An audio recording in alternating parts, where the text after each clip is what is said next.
Selamat datang di Sabar Talks, tempat di mana kisah hidup jadi pelajaran berharga. Kalau kamu suka cerita yang menyentuh hati, klik subscribe sekarang juga ya. Jangan lupa like videonya, dan tulis di komentar kamu nonton dari mana. Siapa tahu, ada teman satu kota di sini. Dan sekarang, mari kita mulai kisah hari ini. Langit malam itu tampak kelabu, seperti ikut merasakan gelapnya hati yang akan datang. Raka, seorang direktur muda yang baru saja menandatangani kontrak besar, mengendarai mobilnya pulang dari kantor dengan pikiran penuh. Lampu-lampu kota berkelebat di matanya, tetapi pikirannya hanya tertuju pada Dinda, tunangannya. Mereka baru saja bertengkar, sebuah perdebatan kecil yang berubah menjadi panas. Dinda menuduhnya terlalu sibuk, terlalu mencintai pekerjaannya dibanding dirinya. Raka kesal, tetapi ia tahu, setelah ini ia akan membujuknya kembali. Ia bahkan sudah membeli sebuket bunga di jok sampingnya sebagai permintaan maaf. Namun takdir berkata lain. Sebuah suara klakson keras memecah malam. Dari arah berlawanan, sebuah truk besar melaju kencang. Raka tak sempat menghindar. Benturan keras menghancurkan keheningan malam itu. Mobilnya berputar beberapa kali sebelum menghantam pembatas jalan. Dalam sekejap, tubuhnya terpental, pandangannya mengabur, dan dunia gelap. Di rumah sakit, Raka terbaring tak sadarkan diri. Luka di tubuhnya parah, tetapi yang lebih buruk adalah kondisinya yang koma. Tim medis berusaha menyelamatkan hidupnya, sementara keluarganya berkumpul di ruang tunggu dengan wajah penuh kecemasan. Semua menunggu kehadiran Dinda, tunangan yang seharusnya ada di sisi Raka di saat genting seperti ini. Namun hingga fajar menyingsing, Dinda tak kunjung datang. Hari berganti malam, dan malam berganti hari. Dinda tidak muncul. Teleponnya tak aktif. Pesan-pesan yang dikirim keluarga Raka hanya centang satu. Bisik-bisik mulai terdengar. Kemana sebenarnya wanita itu? Apakah ia terlalu terpukul hingga tak sanggup datang? Ataukah ia memang memilih pergi?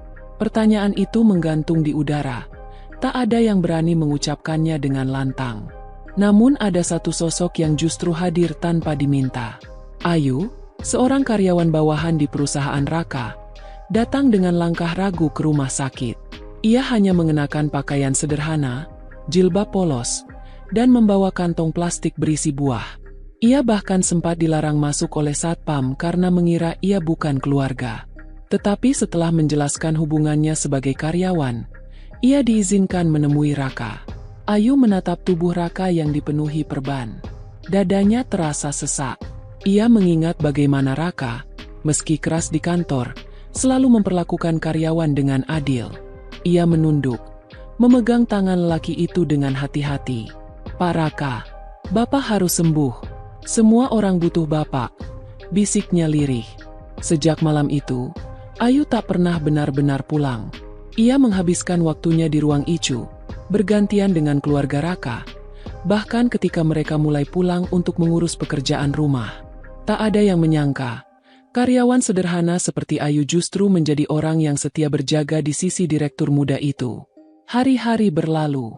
Setiap kali pintu ruang ICU terbuka, Ayu berharap ada kabar baik. Namun yang ada hanya suara mesin monitor detak jantung yang stabil. Ia mulai terbiasa dengan bau obat-obatan, suara langkah perawat, dan dinginnya ruangan itu. Di sela kesibukannya, ia menuliskan doa di secari kertas dan meletakkannya di samping ranjang Raka. Di sisi lain, gosip tentang Dinda semakin berkembang. Salah satu kerabat Raka melihat postingan Dinda di media sosial. Ia tampak berlibur di luar kota bersama seorang pria. Foto itu menyebar cepat di antara keluarga. Mereka menahan amarah, memilih diam, tak ingin membuat masalah baru saat Raka belum sadar. Namun bisikan di hati mereka sama, Dinda telah meninggalkannya. Ayu mendengar kabar itu dari bisik-bisik perawat. Ia menggigit bibir, tak tahu harus berkata apa. Dalam diam, ia merasa semakin terikat pada Raka. Ia sendiri pun tak paham mengapa, tapi hatinya bergetar setiap kali ia melihat lelaki itu, bahkan dalam keadaan tak sadarkan diri.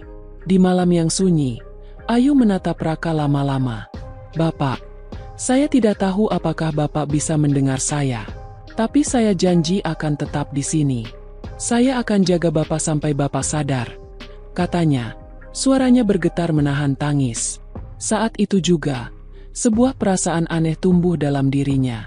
Bukan hanya rasa iba, tapi juga sesuatu yang lebih dalam. Di luar kamar, lampu koridor rumah sakit temaram. Hujan turun, membuat suasana semakin muram. Namun di dalam ruangan, satu hal terasa pasti. Ayu akan tetap berada di sisi Raka, meski tunangannya sendiri memilih pergi. Dan di suatu titik, di tengah tidur panjangnya, Raka merasakan sesuatu. Sebuah genggaman hangat di tangannya, seolah ada yang memanggilnya untuk kembali. Ia tak tahu siapa, tapi dalam kegelapan itu, ia merasakan kehadiran yang menenangkan. Malam itu menjadi malam pertama Raka benar-benar tidak sendirian. Meski ia belum sadar bahwa dunia yang akan ia hadapi nanti tak lagi sama seperti sebelumnya. Beberapa hari kemudian, tubuh Raka menunjukkan sedikit tanda-tanda perbaikan. Detak jantungnya lebih stabil, dan dokter memberi kabar kecil yang melegakan keluarga. Ada kemungkinan besar ia akan segera sadar. Kabar itu membuat keluarga Raka bernapas lega, tetapi dalam hati mereka, kekecewaan terhadap Dinda semakin membesar. Tunangan yang mereka kira akan menjadi sandaran di saat-saat sulit justru menghilang begitu saja.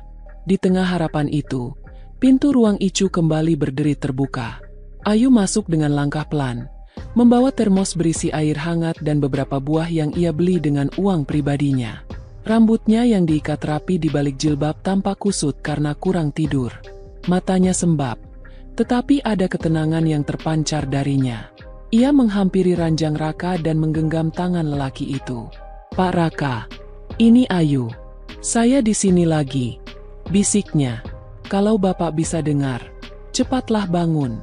Banyak orang menunggu Bapak." Ia duduk di kursi dan menunduk, menatap wajah pucat itu lama-lama. Dalam diam, Ayu mengingat banyak hal. Bagaimana Raka selalu menyapa karyawan kecil seperti dirinya. Bagaimana ia menegur dengan tegas tapi tidak pernah merendahkan. Semua itu membuatnya merasa bahwa ia mengenal Raka lebih dari sekadar atasan. Namun ketenangan malam itu tak berlangsung lama. Suara sepatu hak tinggi bergema di lorong rumah sakit. Pintu ruang Icu terbuka, dan Dinda muncul. Wajahnya cantik seperti biasa, tetapi riasannya tebal, kontras dengan suasana muram rumah sakit. Ia membawa tas mahal yang tidak cocok dengan tempat ini. Semua mata keluarga Raka menoleh. Keheningan seketika memenuhi ruangan. "Dinda," suara kakak Raka, Wulan, terdengar dingin. "Akhirnya kau datang juga." Dinda tersenyum kaku. "Maaf, aku sibuk. Aku baru dapat kabar tadi kalau Raka sudah agak membaik." Ayu menunduk, memilih tidak ikut campur. Ia tahu tempatnya di sini hanya sebagai orang luar. Namun dalam hati kecilnya, ia tak bisa menahan rasa sesak melihat wanita itu datang seolah-olah tak ada yang terjadi. Sudah berapa lama Raka koma? 2 minggu? 3 minggu? Wulan menatap Dinda dengan mata tajam. "Dan kau baru muncul sekarang. Di mana kau selama ini?" Dinda menggigit bibirnya, berusaha menjaga wibawa. "Aku pergi keluar kota. Aku butuh waktu untuk menenangkan diri. Semua ini terlalu berat bagiku." "Berat bagimu?" Wulan nyaris tertawa sinis. "Kau tunangannya.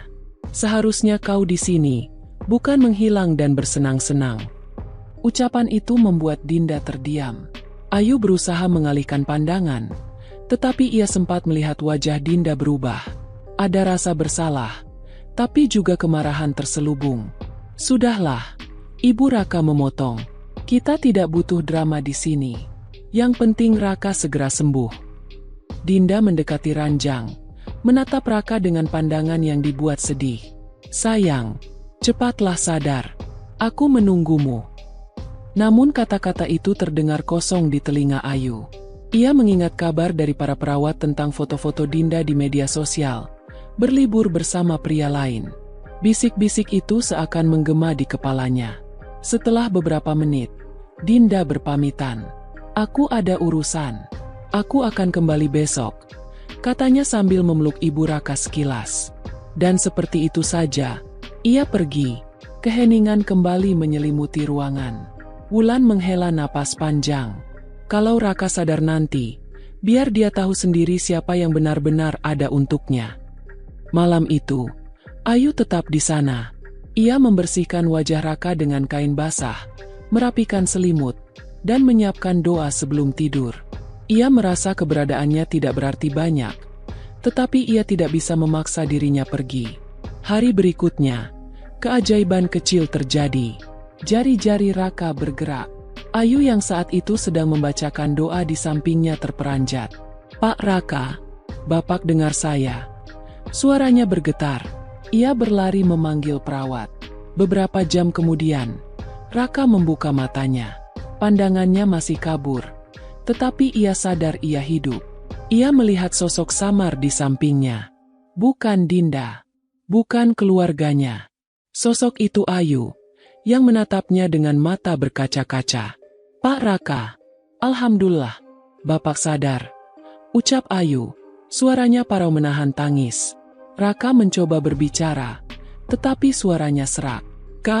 Kau, siapa?" "Ayu, Pak, karyawan Bapak. Saya di sini." Ayu tak mampu melanjutkan kalimatnya. Emosinya bercampur. Beberapa saat kemudian keluarga datang, termasuk Dinda. Ia langsung memeluk Raka sambil menangis, seolah-olah ia tak pernah pergi. "Sayang, aku takut sekali kehilanganmu." Namun bagi Raka, ada sesuatu yang aneh. Saat ia menggenggam tangan Dinda, ia tidak merasakan kehangatan. Sementara itu, dalam samar-samar ingatannya, ia teringat akan tangan yang selalu menggenggamnya selama ia koma. Tangan itu bukan milik Dinda. Malam itu, setelah semua orang pulang, Raka memanggil Ayu yang masih duduk di kursi. "Kau selalu di sini?" tanyanya pelan. Ayu terdiam, lalu mengangguk. "Iya, Pak. Saya hanya ingin memastikan Bapak tidak sendirian." Raka menatap Ayu lama. Ada sesuatu yang belum bisa ia pahami, tetapi ia tahu satu hal. Wanita ini bukan siapa-siapa baginya, tetapi entah mengapa ia merasa ia bisa mempercayainya. Di luar kamar, Dinda berdiri diam di lorong, mendengar percakapan itu. Matanya menyipit, menatap Ayu dengan pandangan dingin. Ia merasa posisinya terancam. Dan malam itu, topeng mulai retak.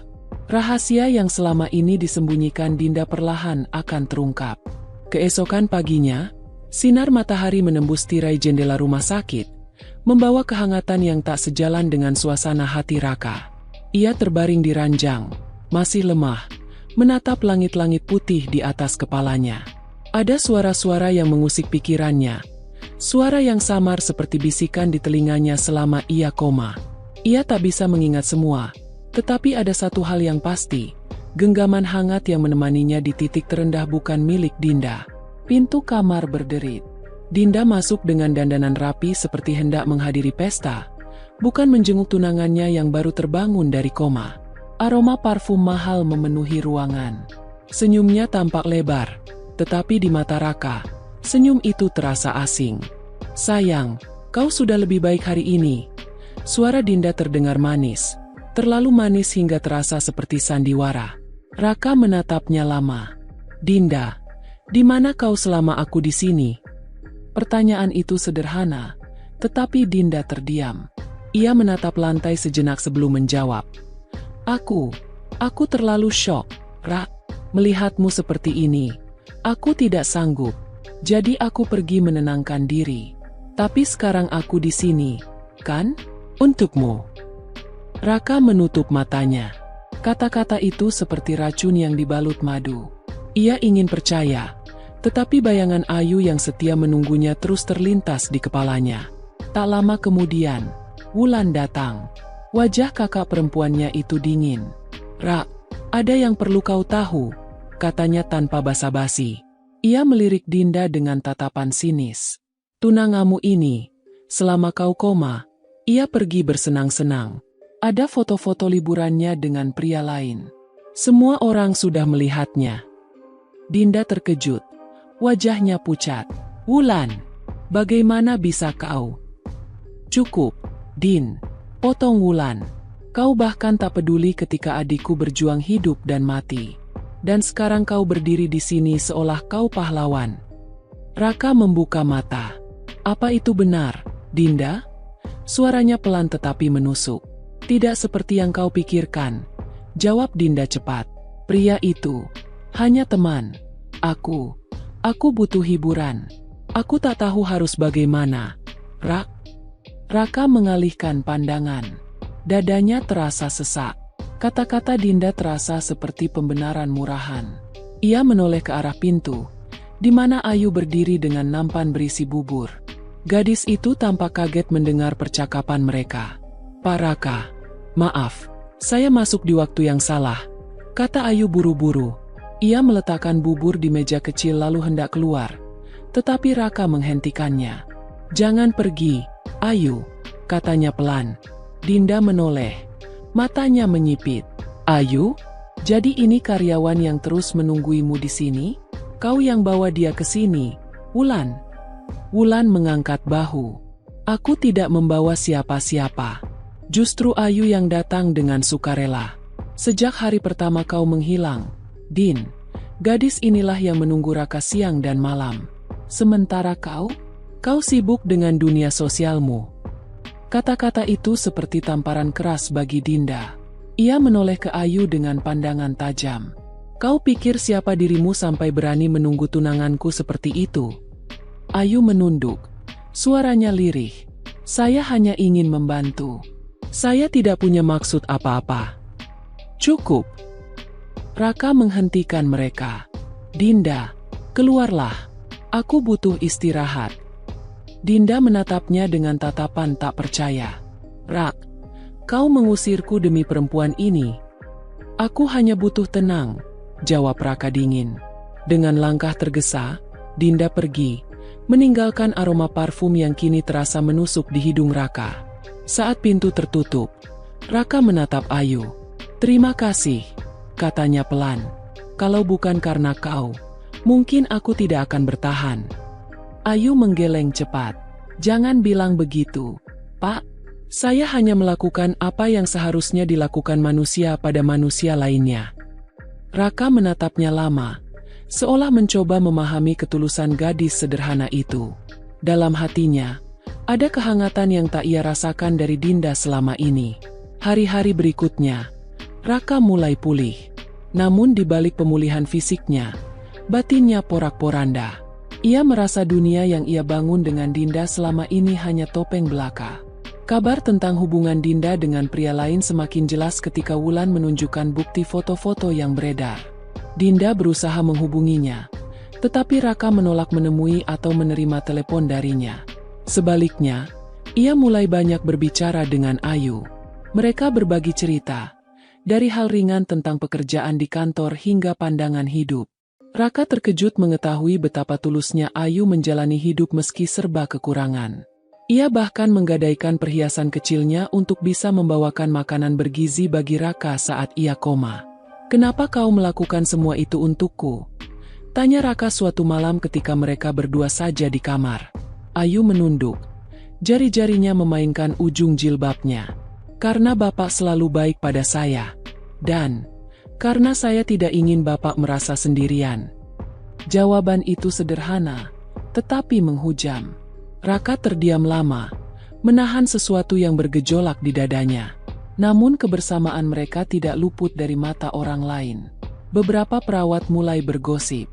Kabar itu sampai ke telinga Dinda. Dengan marah, ia kembali ke rumah sakit, menuduh Ayu mencoba merebut Raka darinya.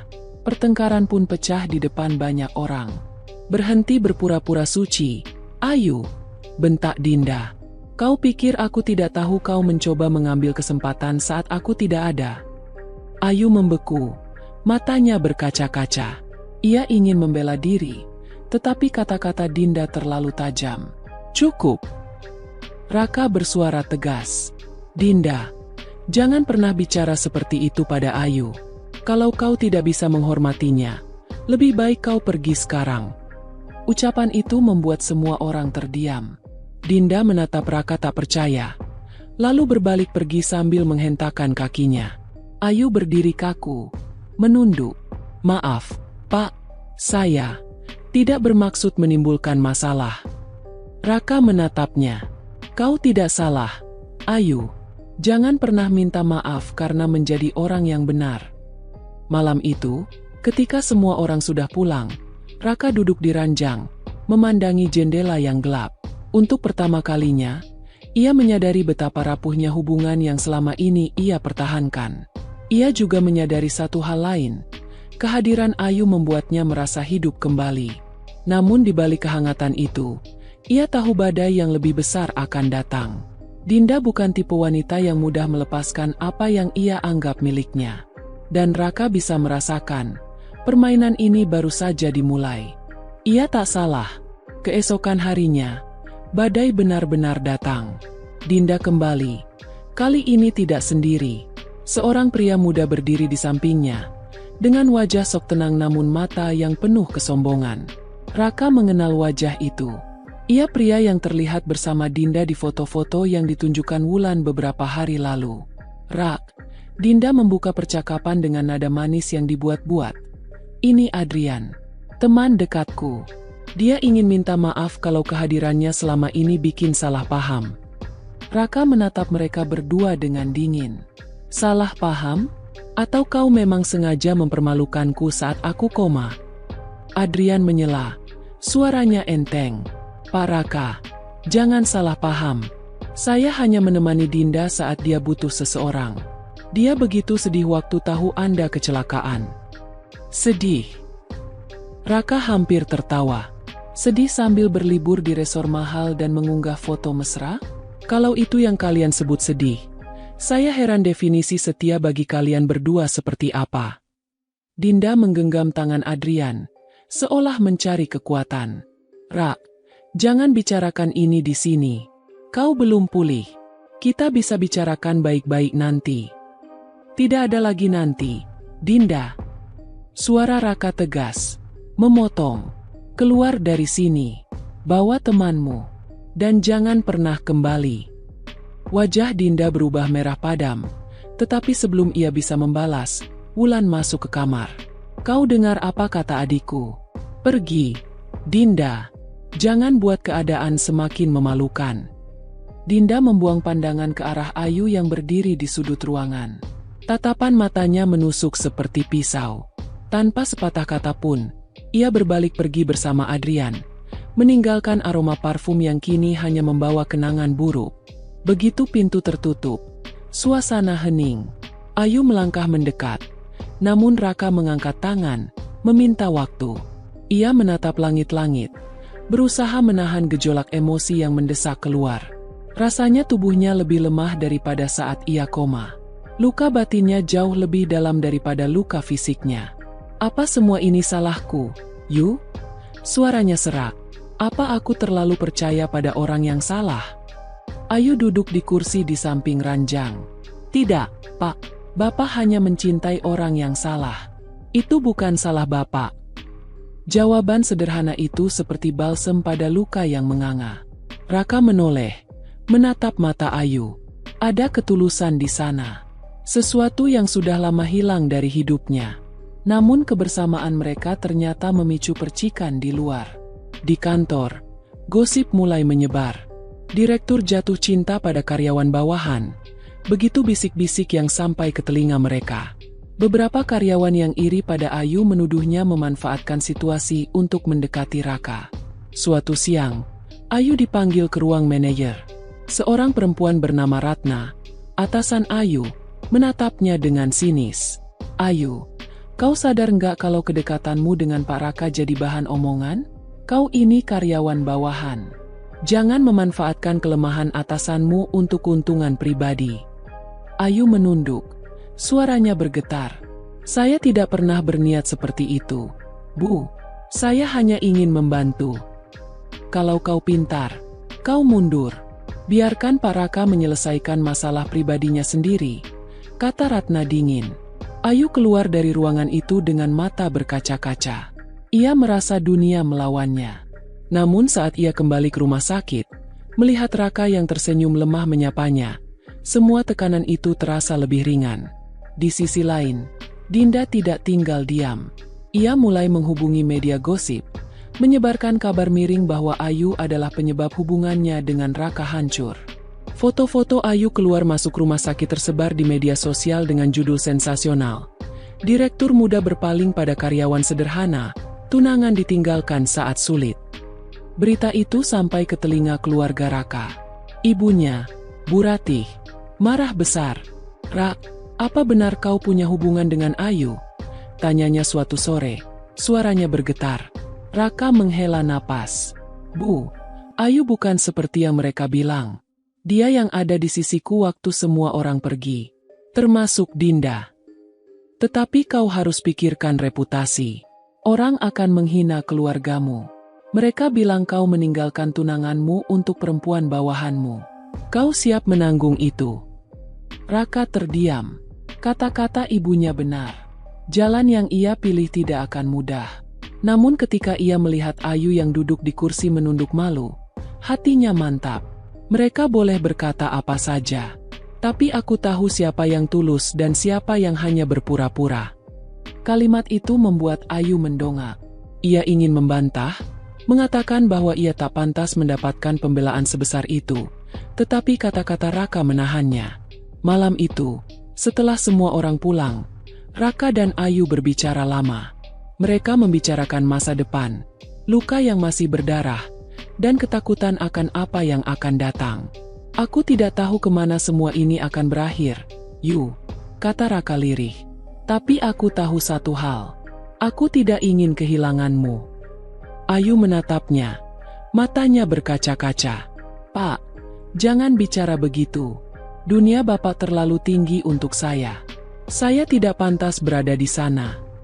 Kalau dunia itu tidak bisa menerima orang seperti kamu, mungkin dunia itu yang harus berubah," jawab Raka tegas. Kalimat itu menghantam Ayu seperti petir. Ia tahu hidupnya akan berubah jika terus berada di sisi Raka. Ia tahu akan ada lebih banyak kebencian, lebih banyak gosip, lebih banyak luka. Namun malam itu, untuk pertama kalinya, ia merasa tidak sendiri menghadapi semua itu. Namun jauh di luar sana, Dinda memandang foto-foto mereka berdua di media sosial dengan mata penuh amarah.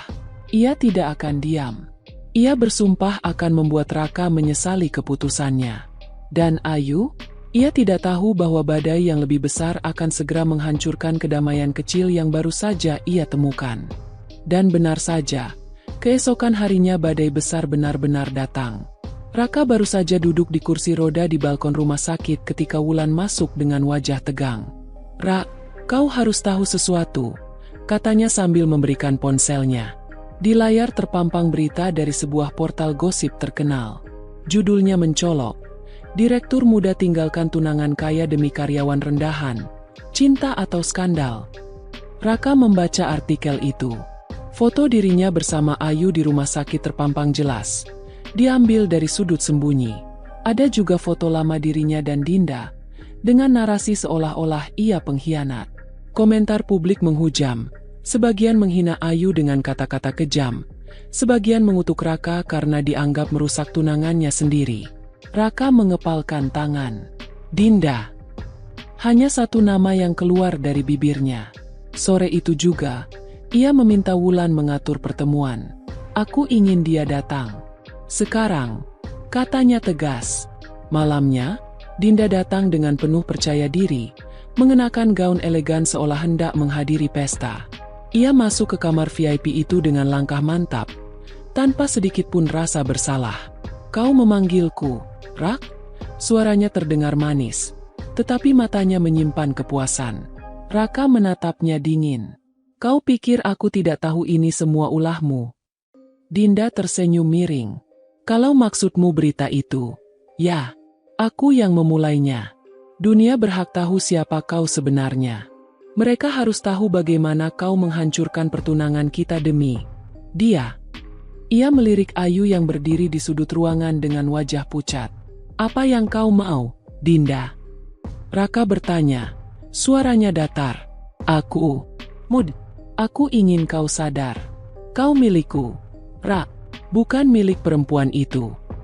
Dinda melangkah mendekat. Suaranya meninggi. Kau pikir kau bisa membuangku begitu saja setelah semua ini? Kau akan menikahiku, seperti yang sudah direncanakan. Atau kau akan kehilangan segalanya. Nama baikmu, perusahaanmu, keluargamu. Kata-katanya membuat udara di ruangan itu membeku. Ayu menggenggam erat ujung jilbabnya. Bu Dinda, jangan seret nama Pak Raka seperti itu. Dia sudah cukup menderita. Dinda menoleh, menatap Ayu seperti memandang serangga. Diam kau. Kau pikir siapa dirimu sampai berani ikut campur?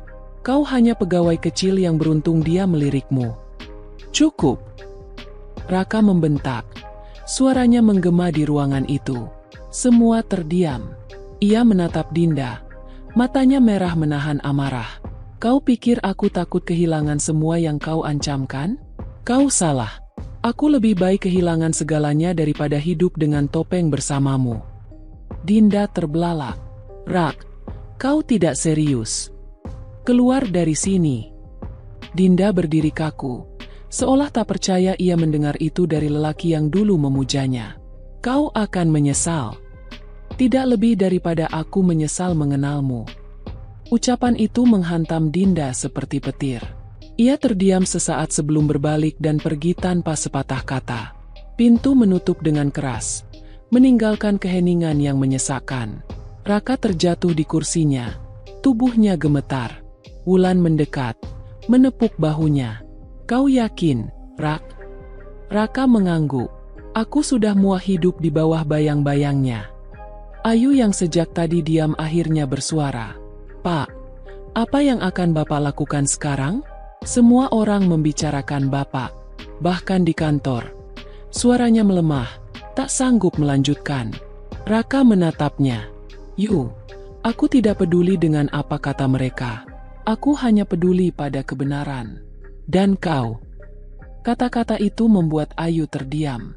Ia menunduk, merasakan pipinya panas.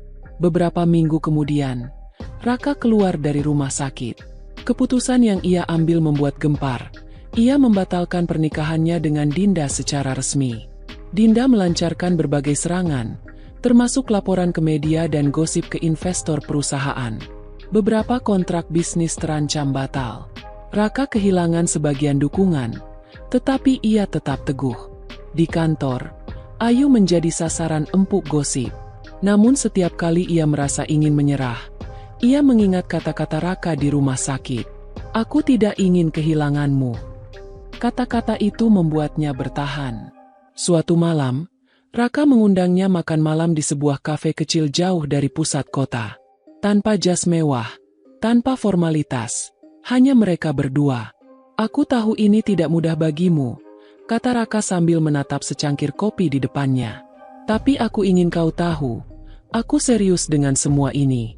Aku ingin kau ada di hidupku. Bukan sebagai bayangan, bukan sebagai pelarian, tapi sebagai seseorang yang benar-benar aku hargai.